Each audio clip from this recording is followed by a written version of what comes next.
NEB TV, what's trending in science. Welcome to NEB TV. Today I'm joined by NEB scientists Chris Tarrant and Lisa Meduzia. Hey guys. Hi Dina. Hey Dina. And we're talking about cloning and DNA assembly. In our Science in 60, Chris and Lisa will tell us about why they prefer traditional cloning or DNA assembly methods. Then we're going to learn a little bit about Golden Gate technology. Then we'll learn about some online tools that NEB offers to support Golden Gate and DNA assembly. And finally, we'll talk to one of our product managers to hear about a recent tech support question that they received on DNA assembly methods. You guys ready? Yes. Ready, let's do it. Great. My lab expresses proteins in yeast. This involves cloning a target gene into a yeast expression vector in E. coli using traditional cloning methods and takes about 4 days. With any builder hi-fi DNA assembly, we can entirely bypass E. coli cloning steps. The same linear expression cassette can be assembled in vitro in just one afternoon. Additionally, we can make multiple expression cassettes in parallel using different arrangements of promoters, selectable markers, and signal peptides. The result is faster and more flexible strain construction. The method is also great even for simple cloning experiments.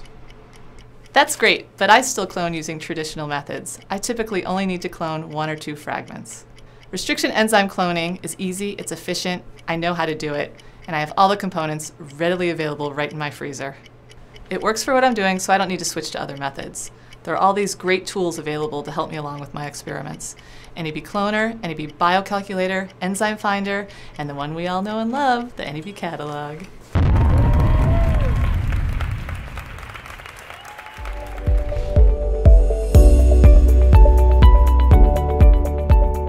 Golden Gate assembly is a method for assembling multiple DNA fragments relying on the activity of type 2S endonucleases that cleave outside of non-palindromic recognition sites.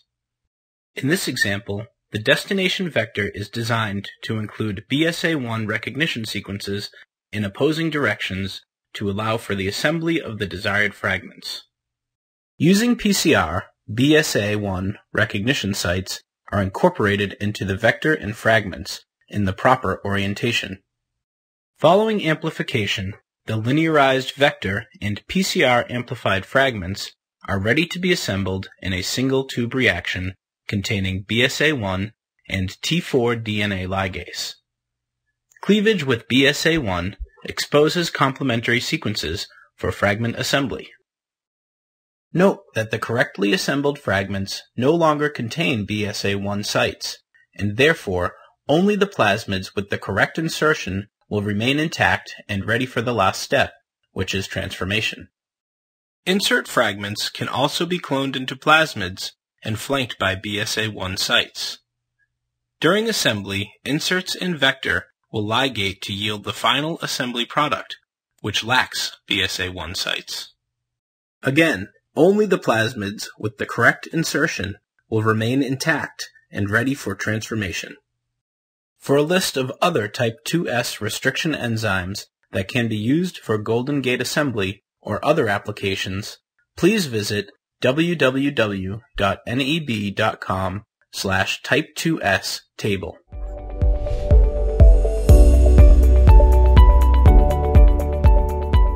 NEB offers many free, easy-to-use web tools that can help you design your primers for DNA assembly experiments. AnyBuilder Assembly Tool will design your primers for both AnyBuilder hi-fi DNA assembly as well as Gibson assembly. Simply provide basic information such as the number of fragments you are assembling and the PCR enzyme you are using. Build your construct by adding fragments to your assembly. The tool provides a list of required primers, recommended annealing temperatures, the final sequence of your assembled construct, and a summary of the design. In conjunction with Benchling, NEB developed the NEB Golden Gate assembly tool. The tool automates in silico design of DNA using Golden Gate assembly. Simply select which type 2S restriction enzyme you'd like to use and the number of fragments you're assembling.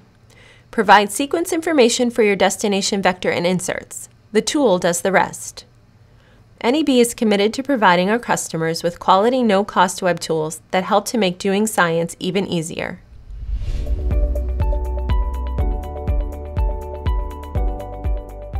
A common question we get is, why am I not seeing colonies when I transform my AnyBuilder Hi-Fi DNA assembly reaction?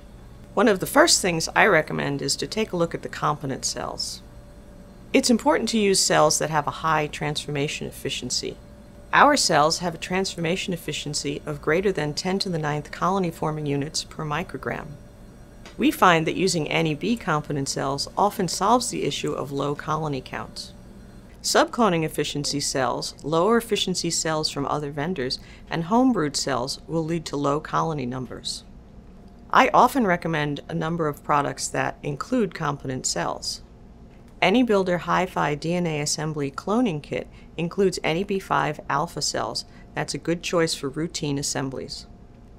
AnyBuilder Hi-Fi DNA Assembly Bundle for large fragments includes NEB10 beta cells. Those are a great choice when your assembly is larger than 15 kb. Other NEB component cells also work well with AnyBuilder Hi-Fi DNA Assembly. For example, NEB stable cells are a great choice if your assembly includes repeated elements. You can find additional information about troubleshooting your AnyBuilder Hi-Fi DNA assembly reaction in the manual or by visiting our website. So Chris and Lisa, thanks so much for joining me today. Thanks for having us. It was really fun. It was fun. And as always, if you have any suggestions for future episodes, please let us know. Bye.